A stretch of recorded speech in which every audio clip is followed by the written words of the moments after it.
international law. Ang hilot na day karon Mera. Sa line dash line. Hindi talaga yan makatarungan. Uy. Walang basihan yan Hello. sa international Thank law. you. Pumapanik sa atin ngayon na ang Vietnam, European Nabuwag. Kaya lang sa rule of law. Palitan daw ko atong kanan. Yun ang ultimo sa proseso na ito. Ang China, deadma. The Chinese don't really like the idea of putting their destiny into the hands of other people. They don't like the idea that a judge or Bakit? whoever can come and Yung decide ka what mabakit. China should do.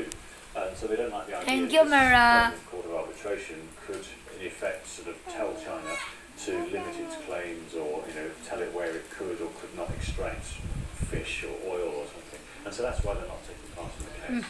Alcohol na na yung ibang hindi man na-plus. Mayawang ya-plusan. Wala ano. Well.